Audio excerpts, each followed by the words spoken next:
네, 거룩한 주일입니다. 하나님을 예배한 우리 모두에게 하나님께서 은혜와 평강으로 함께하여 주시기를 소망합니다. 또한 말씀의 은혜가 저와 여러분에게 동일하게 임하기를 주님의 이름으로 간절히 축복합니다. 오늘 예배 자리에 나오신 여러분들의 얼굴 이렇게 찬찬히 살펴보면은요, 오랜 세월 인생의 풍파를 잘 견뎌오시고 이제는 넉넉한 미소를 짓는 모습도 보이고, 또 치열한 삶의 한복판에서 무거운 짐을 지고 어떻게든 하나님께 매달려 있고자 나오신 성도님들의 얼굴도 이렇게 보입니다. 우리가 살아온 세월의 길이는 다 다를 거라고 생각을 합니다. 하지만 세월의 길이가 다르더라도 인생이라는 길을 걷다 보면 누구나 공통적으로 마주하는 두려운 순간들이 있으실 겁니다. 마치 발밑이 푹 꺼지는 듯한 깊은 웅덩이에 빠지는 것과 같은 경험을 하게 된다라는 거죠. 연세가 드신 성도님들에게 이 웅덩이는요, 어느 날 갑작스럽게 들린 건강이 안 좋아졌다라는 소식, 그리고 평생 곁을 지키던 소중한 사람이 먼저 떠났다라는 그런 상실의 아픔이기도 할 겁니다. 또 우리 젊은 세대들에게는 아무리 발버둥 쳐도 나아지지 않는 현실의 벽이나 막막한 미래에 대한 불안감이 아마 이런 웅덩이일 것이라고 생각을 해요. 오늘 우리가 함께 읽은 시편 30편에 나오는 다윗 역시 화려한 왕관을 쓰고 있지만 그 뒤에서 우리와 똑같은 처절한 웅덩이를 경험한 사람입니다. 다윗은 극심한 고통 속에서 죽음의 문턱에 섰었고 그 절망의 자리를 가르쳐서 오늘 수올, 곧 무덤이다라고 불렀습니다. 그 무덤은요, 내 힘으로는 도저히 빠져나올 수 없는 캄캄한 밑바닥이었습니다. 그러나 다윗은 그곳에서 인생을 포기하지 않고 놀라운 구원의 노래를 오늘 부르고 있습니다. 오늘 본문 3절 말씀인데 우리 함께 읽어보도록 하겠습니다. 본문 3절 같이 읽겠습니다. 여호와여, 주께서 내 영혼을 수올에서 끌어내어 나를 살리사 무덤으로 내려가지 아니하게 하셨나이다. 아멘. 시편 30편 3절 말씀에서 다윗은 자신이 스스로 그 웅덩이에서 기어 올라왔다라고 말하고 있지 않습니다. 누군가가 위에서 강한 손으로 나를 끌어내셨고 다시는 그 무덤으로 내려가지 않게 하셨다라고 노래하고 있습니다. 사랑하는 성도 여러분, 그런데 만약 하나님께서요, 우리의 육신의 고통을 잠시 멈추고 고쳐주시고 지금 당장의 어려운 상황만 해결해 주시는 게 구원이라고 한다면 과연 어떨까요? 잠시 연장된 육신의 삶 역시 결국에는요, 쇠잔해져서 무덤에 내려가는 그러한 상황에 우리가 놓이게 될 것입니다. 다시 사망의 그늘 아래 서야 한다라는 거죠. 그렇게 다윗이 오늘 불렀던 이 노래는요, 고난 중에 기도하면 위로를 얻는다라는 그런 교훈에서 끝나지 않습니다. 이 시편은 장차 우리가 갇혀있는 이 영원한 사망의 무덤으로 직접 걸어오신 예수 그리스도를 우리에게 보여주고 있습니다.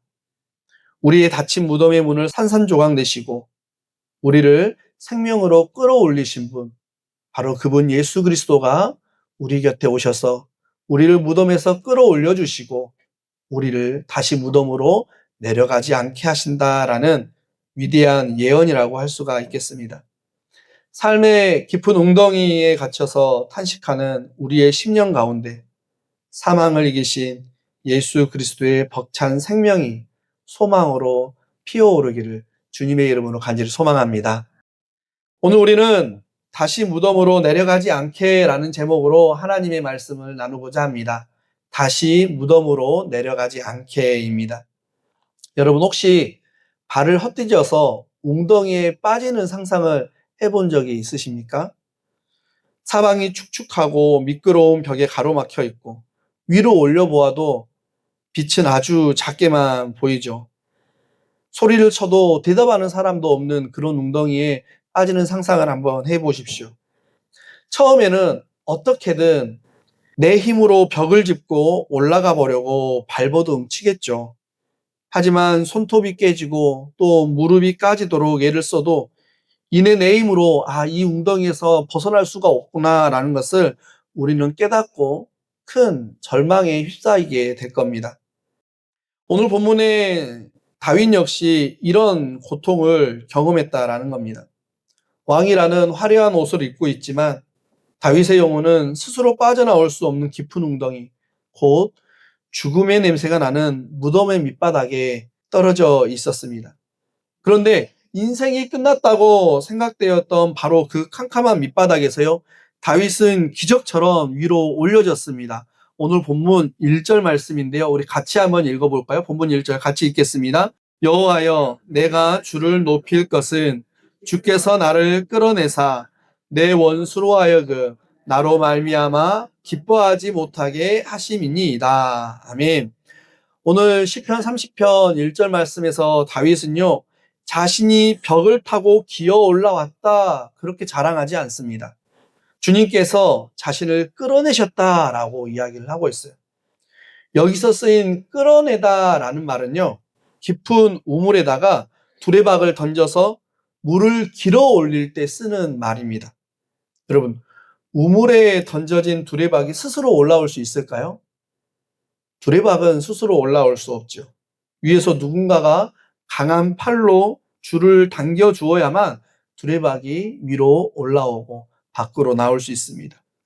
지금 다윗은 자신이 바로 그 두레박과 같다라고 고백하고 있는 거예요. 이것은 단지 수천 년 전 다윗 한 사람이 경험했던 이야기가 아닙니다. 오늘을 살아가는 저와 여러분의 이야기이기도 합니다.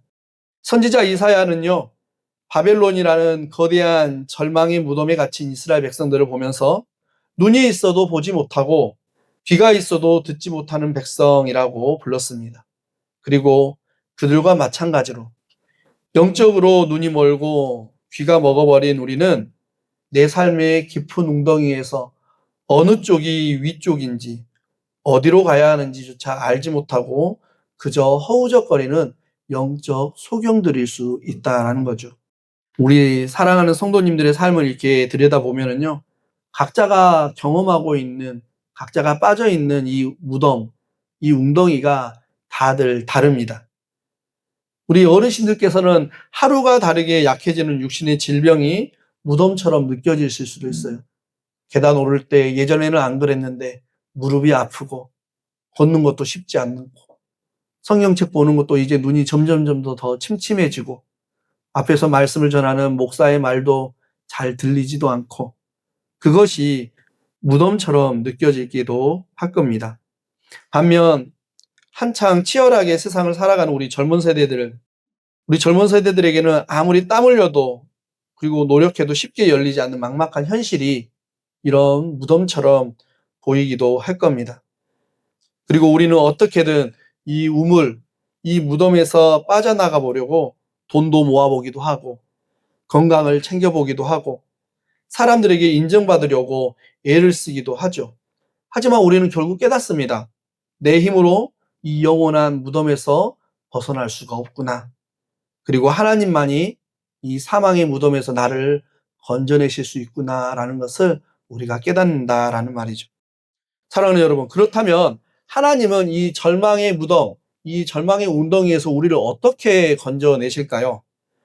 그저 하늘에서 튼튼한 동아줄을 이렇게 툭 던져주면서 자, 내가 줄을 내려줬으니 이제 잘 붙잡고 올라와라.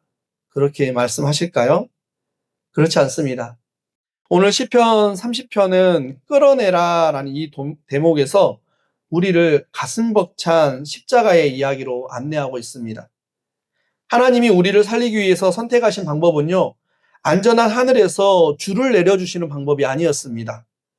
하나님의 하나뿐인 아들 예수 그리스도께서 우리가 갇혀있는 이 무덤으로, 우리가 빠져있는 이 웅덩이로 직접 내려오셔서 우리를 건져주신 거죠. 사도 베드로는 이 먹먹한 은혜의 사건을요, 이렇게 증언을 합니다. 사도행전 10장 39절과 40절 말씀인데요. 우리 화면을 보면서 같이 읽어보도록 하겠습니다. 같이 읽겠습니다. 우리는 유대인의 땅과 예루살렘에서 그가 행하신 모든 일의 증인이라. 그를 그들이 나무에 달아 죽였으나 하나님이 사흘 만에 다시 살리사 나타내시되. 아멘. 무죄하신 예수님께서요, 저주받은 십자가 나무에 매달리시고 빛조차 들지 않는 차가운 돌무덤 속으로 들어가 누우신 이유, 그것은 바로 저와 여러분, 우리 한 사람 한 사람을 구원하기 위함인 줄로 믿습니다. 예수님은 우리가 당해야 했던 이 수월의 고통, 무덤의 고통을요, 그리고 우리가 갇혀야 할 이 죄와 사망의 웅덩이 밑바닥까지 기꺼이 뛰어내려 오셔서 그 고통을 대신 감당해 주셨다라는 거예요. 예수님이 내 대신 십자가에서 피를 흘리시고 또 무덤에 내려가셨기 때문에 그분의 못 박힌 두 손이 나를 단단히 움켜쥐고 생명의 빛으로 끌어올려 주실 줄로 믿습니다. 우리가 다시 무덤으로 내려가지 않게 된 이유는 단 하나입니다. 내 의지나 내 공로가 아니라 예수님이 내 자리를 대신하여 무덤에 내려가 그 사망의 권세를 영원히 산산조각 내셨기 때문입니다. 우리 사랑하는 성도 여러분, 지금 우리가 갇혀 있는 이 삶의 웅덩이가 두렵고 캄캄하게 느껴지시기도 할 겁니다. 그렇다면 우리가 한 가지 기억하면 좋겠어요. 우리 주님은 저 높은 곳에서 뒷짐지고 우리를 안타깝게 쳐다만 보시는 분이 아니라 친히 무덤의 고통을 겪으시고 지금 우리가 흘리는 눈물과 또 절망의 무게를 그 누구보다 깊이 함께 아파하고 계시다라는 것을 우리가 기억할 수 있었으면 좋겠습니다.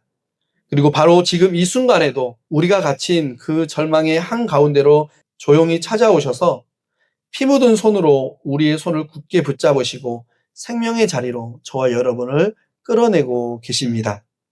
나를 위해 기꺼이 웅덩이로 내려오신 이 십자가의 명백한 사랑을 저와 여러분이 마주하고 오늘 그 절망의 자리에서 다시 일어서는 은혜가 있기를 주님의 이름으로 간절히 소망합니다. 여러분, 누군가가 구출을 받았다고 해서 그 사람의 문제가 다 해결되었을까요? 깊은 웅덩이에서 건져내진 사람을 한번 생각해 보시기 바랍니다. 온몸이 진흙으로 덮여 있을 거고요. 그 웅덩이에서 애쓰고 애쓰다가 기력이 다 소진했을 겁니다. 그리고 공포에 질려서 숨도 제대로 쉬지 못할 수도 있습니다. 웅덩이 밖으로 나오긴 했지만 그 사람의 내면에는 여전히 어두운 무덤의 그림자가 짙게 깔려 있는 것이죠. 다윗도 마찬가지였습니다. 하나님이 그를 무덤에서 끌어내셨을 때 그는 단순히 살았다 하면서 안도감에 머물지 않았습니다. 그는 하나님이 자신의 깨어진 삶과 영혼을 근본적으로 만지셨다라고 고백을 하고 있어요. 오늘 본문 3절 말씀 다시 한번 읽어볼까요? 본문 3절 다시 한번 읽겠습니다. 시작. 여호와여, 주께서 내 영혼을 수월에서 끌어내어 나를 살리사 무덤으로 내려가지 아니하게 하셨나이다. 아멘.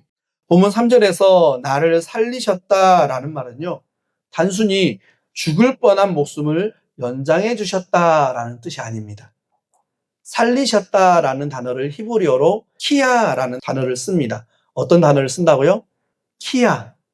키아라는 단어가 바로 살리셨다라는 의미인데요. 이 키아라는 단어는 병든 곳을 고치고 끊어진 생명을 다시 이어줘서 완전히 새로운 생명력을 불어넣어 재창조하셨다라는 깊은 의미를 가지고 있습니다. 이전과는 전혀 다른 삶이 되었다라는 게 나를 살리셨다라는 의미인 거예요. 이 놀라운 살려내심의 풍경이요, 가장 극적으로 드러나는 장면이 요한복음 20장에 기록이 되어져 있어요.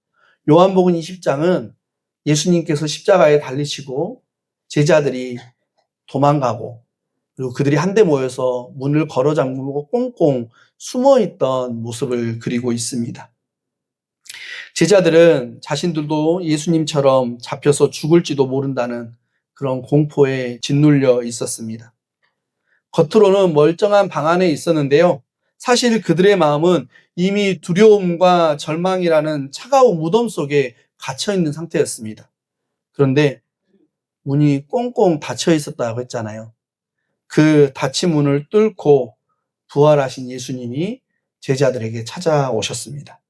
그리고 그들에게 가장 먼저 하신 말씀이 요한복음 20장 21절과 22절 말씀이에요. 예수께서 또 이르시되 너희에게 평강이 있을지어다. 아버지께서 나를 보내신 것 같이 나도 너희를 보내노라. 이 말씀을 하시고 그들을 향하사 숨을 내쉬며 이르시되 성령을 받으라. 아멘. 부활하신 예수님이 제자들을 향해 숨을 내쉬는 이 장면을 여러분 한번 생각해 보세요. 어디에서 본 것 같지 않습니까? 바로 이 장면은 성경의 첫 페이지 창세기를 떠올리게 합니다. 하나님께서 흙으로 사람을 빚으시고 그 코에 생기를 불어넣으시니 사람이 생명이 되었도다라고 창세기가 기록을 합니다. 지금 예수님은 죄와 죽음의 공포에 질려서 영적으로 질식해가고 있는 제자들에게 다시 한번 하나님의 숨결을 불어넣고 계신 겁니다. 이것이 바로 우리를 다시 무덤으로 내려가지 않게 하시는 결정적인 은혜다라는 거예요. 저와 여러분의 주님은 우리를 구덩이에서 꺼내만 넣으시고 자 이제 너희 마음대로 살아라 그렇게 말씀하시고 떠나가는 분이 아니십니다. 우리 안에 성령의 숨결을 불어넣으셔서 죽음의 냄새가 나던 우리의 영혼을 예수 그리스도의 향기가 나는 새로운 피조물로 재창조해 주시는 분이시다라는 겁니다. 이 자리에 계신 성도님들, 특별히 육신의 연약함을 가지고 계신 성도님들께 이 말씀이 큰 위로가 되시기를 간절히 소망합니다. 고린도후서의 말씀처럼 우리의 겉사람은요, 세월의 무게 앞에서 낡아질 수밖에 없습니다. 기력은 쇠하고 기억력은 흐려지고 육신은 무덤을 향해 한 걸음씩 한 걸음씩 나아가는 것처럼 보인다라는 거죠. 하지만 예수 그리스도의 부활의 생명을 소유한 우리에게는요, 놀라운 비밀이 한 가지 있습니다. 주님이 내시는 그 성령의 숨결이 우리 안에 머물고 있기 때문에 우리의 속사람은 시간이 갈수록 날마다 새로워진다라는 사실입니다. 세상 사람들은 늙어가는 것을 무덤으로 내려가는 슬픔 행진이라고 말하지만 주님의 숨결을 마시는 성도에게 노년은요, 오히려 영원한 생명의 나라로 들어가는 찬란한 준비의 과정이 되는 줄로 믿으시길 바랍니다. 또한 우리 젊은 세대들 여기 4명이 있죠. 네. 저희 아내하고 효빈 청년하고 지음이 세우미가 있어요. 우리 젊은 세대들도 기억할 수 있었으면 좋겠습니다. 살아가면서 실패와 좌절 때문에 마음의 문을 걸어 잠그고 싶을 때가 있어요. 근데 그때 마음의 문을 걸어 잠그고 스스로 자책이라는 무덤에 나 자신을 가두지 않기를 소망합니다.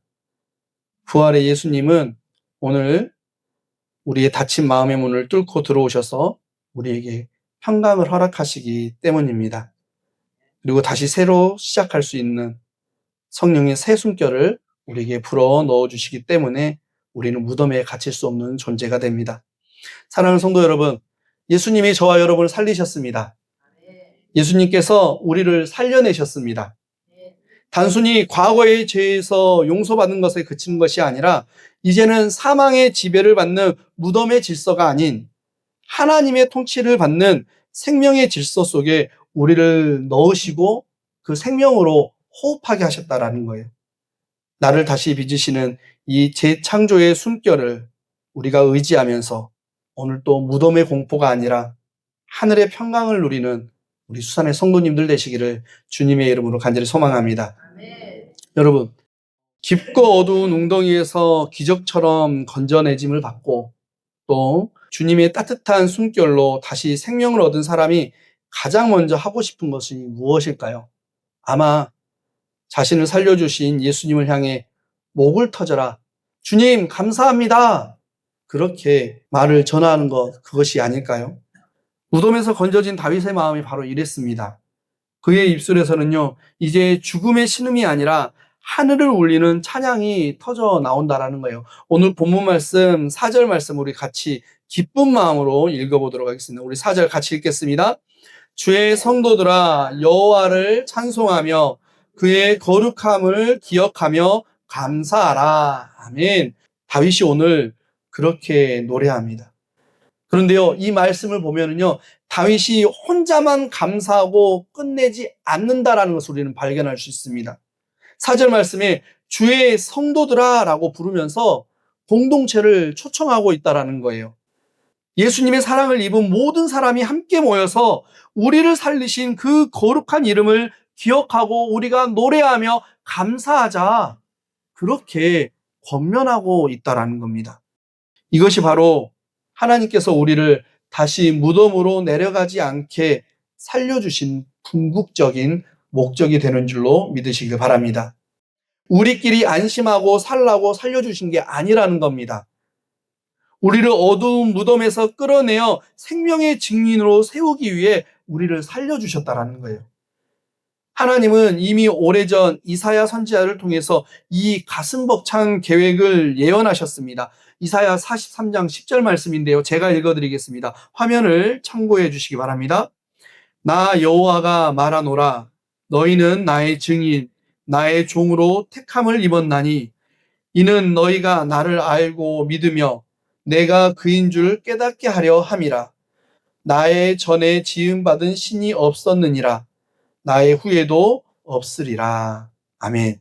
사랑하는 성도 여러분, 증인이 무엇입니까? 증인. 증인은 거창한 이론을 말하는 사람이 아닙니다. 증인은 그저 자신이 직접 본 것, 자신이 직접 경험한 것을 그저 말하는 사람입니다.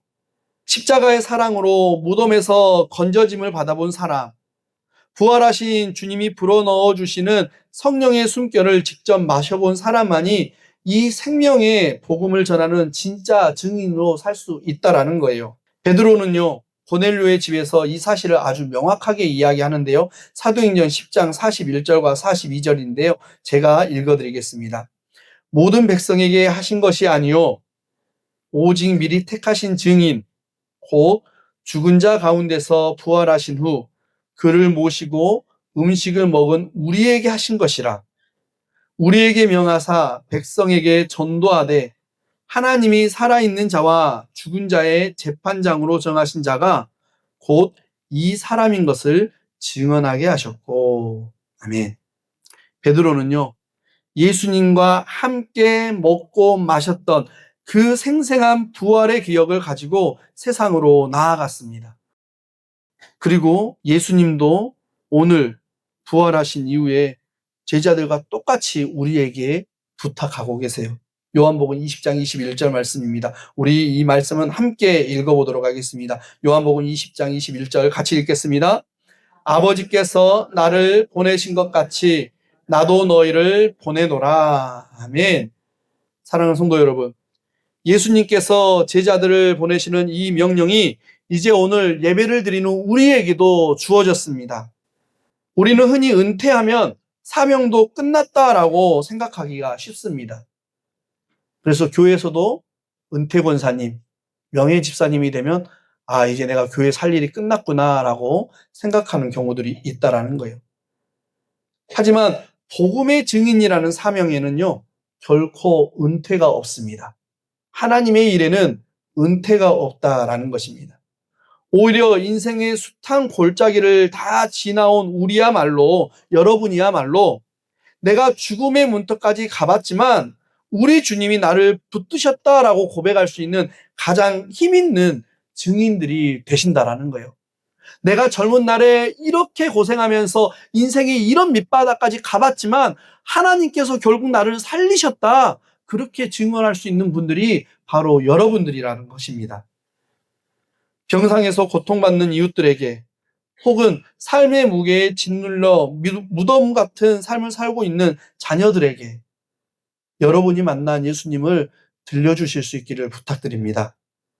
우리의 투박하지만 진실한 한마디의 증언이 누군가에게는 무덤의 문을 여는 구원이 될 것이기 때문입니다.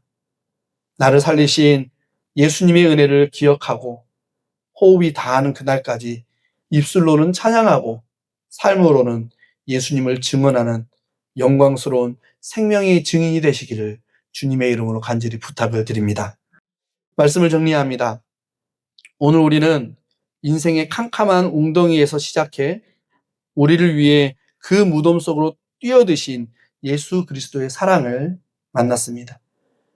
또한 우리 안에 새 숨을 불어넣으신 부활의 생명을 지나서 이제는 세상으로 나아가 생명의 증인으로 살라라는 그 사명도 받았습니다. 어쩌면 오늘 예배의 자리에 나오시면서 여전히 마음 한구석에 해결되지 않는 질병의 문제나 인생의 고단함이라는 무덤의 그림자를 가지고 나오신 분들이 계실지도 모르겠습니다. 하지만 여러분, 분명히 기억할 수 있기를 바랍니다. 우리 예수님은 여러분을 그저 웅덩이에서 건져만 놓으신 분이 아니시라는 사실입니다. 우리의 끊어진 호흡을 다시 잇고 새 생명을 불어넣으시는 재창조의 은혜로 저와 여러분을 살려내셨다는 사실, 그것을 저와 여러분이 기억할 수 있기를 소망합니다. 사랑하는 성도 여러분, 이제 예배를 마치고 우리가 예배 의무를 나설 텐데요. 그리고 세상으로 나아가게 될 텐데 그때 어깨를 펴시길 바랍니다.